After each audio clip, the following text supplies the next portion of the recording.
তো দর্শক, রাজধানীর পল্লবীতে ঘটে যাওয়া রামিসা হত্যাকাণ্ডের প্রধান আসামি সোহেল রানার জবানবন্দিতে উঠে এসেছে রোমহর্ষক বর্ণনা। তো সোহেল রানার নির্যাতনের ফলে রামিসার প্রথমে নাক ভাঙে, নাক ভাঙার ফলে সে অজ্ঞান হয়ে পড়ে এবং পরবর্তীতে তাকে দর্শন করা হয় এবং দর্শন করার পর তার দেহ থেকে তার শিরুচ্ছেদ করা হয়, যার ফলে তার মৃত্যুটা ঘটে। তো দর্শক, চলুন আমরা নিউজটা পড়ি। তো রাজধানীর মিরপুরের পল্লবীতে ৮ বছর বয়সী শিশু রামিসা আক্তারকে ধর্ষণ ও নৃশংস হত্যার বহুল আলোচিত মামলার রায় আজ রোববার ঘোষণা করা হবে। ঢাকার মহানগর শিশু সহিংসতা দমন ট্রাইব্যুনালের বিচারক মাসুরুর সালিকিন এ মামলার রায় প্রদান করিবেন। গত ১৯ মে প্রতিবেশী এক ভাড়াটিয়ার ফ্ল্যাটে রামিসা পাশবিক নির্যাতন ও নির্মম হত্যাকাণ্ডের শিকার হয়। এ ঘটনায় তার বাবা আব্দুল হান্নান মোল্লা পল্লবী থানায় মামলা দায়ের করেন। মামলায় সোহেল রানা ও তার স্ত্রী স্বপ্না আক্তারকে প্রধান আসামি করা হয়। তাদের বিরুদ্ধে শিশুকে ধর্ষণ, হত্যার মাধ্যমে মৃত্যু ঘটানো এবং পরে লাশ গুমের উদ্দেশ্যে মরদেহ খণ্ড-বিখণ্ড করার অভিযোগ আনা হয়। ঘটনার গুরুত্ব বিবেচনায় তদন্ত ও বিচার কার্যক্রম দ্রুত সম্পন্ন করা হয়। মাত্র ১৬ দিনের মধ্যে তদন্ত প্রতিবেদন জমা, অভিযোগ গঠন, সাক্ষ্য গ্রহণ, জেরা, আসামিদের আত্মপক্ষ সমর্থন এবং যুক্তিতর্ক শেষ করে আদালত রায়ের দিন নির্ধারণ করেন। এ দ্রুত বিচারিক প্রক্রিয়া দেশের বিচার ব্যবস্থায় একটি উল্লেখযোগ্য দৃষ্টান্ত হিসেবে বিবেচিত হচ্ছে। গত ২ জুন চার্জশিটভুক্ত ১৮ জন সাক্ষীর মধ্যে ১৬ জনের সাক্ষ্য গ্রহণ ও জেরা সম্পূর্ণ হয়।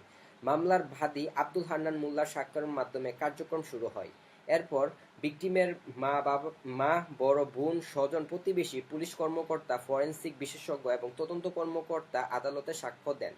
সাক্ষাৎ গ্রহণ চলাকালে ঘটনার বর্ণনা আদালত কক্ষে উপস্থিত সবাইকে শোকাহত ও মর্মাহত করে তোলে।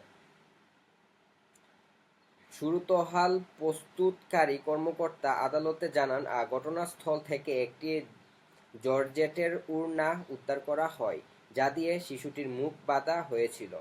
তো দর্শন করার প্রথমে শিশুটির বা রামিসার মুখ বাঁধা হয়, যাতে সে চিৎকার করতে না পারে। ফ্ল্যাটের একটি কক্ষে বিচ্ছিন্ন দেহ এবং পৃথকভাবে সুরক্ষিত মাথা উদ্ধার করা হয়। তদন্তে লাশ গুমের উদ্দেশ্যে মরদেহ খণ্ড-বিখণ্ড করার আলামত পাওয়া যায়। ময়নাতদন্তকারী চিকিৎসক ডাক্তার নাসাদ জাবিন তার প্রতিবেদনে উল্লেখ করেন, শিশুটির শরীরে একাধিক আঘাতের চিহ্ন ছিল। ফরেনসিক ও ডিএনএ পরীক্ষায় মৃত্যুর আগে ধর্ষণের প্রমাণ পাওয়া যায়। প্রতিবেদনে বলা হয়, ধারালো অস্ত্রের আঘাতে গলা কেটে দেওয়ার ফলে তার মৃত্যু ঘটে। মামলার তদন্ত কর্মকর্তা আদালতে জানান, ঘটনার পর শিশুটির মা ও প্রতিবেশীর অভিযুক্তদের ফ্ল্যাটে দরজা খুলতে অনুরোধ করলেও তারা সাড়া দেয়নি। পরে পুলিশ ঘটনাস্থলে গিয়ে বিভিন্ন আলামত সংগ্রহ করে।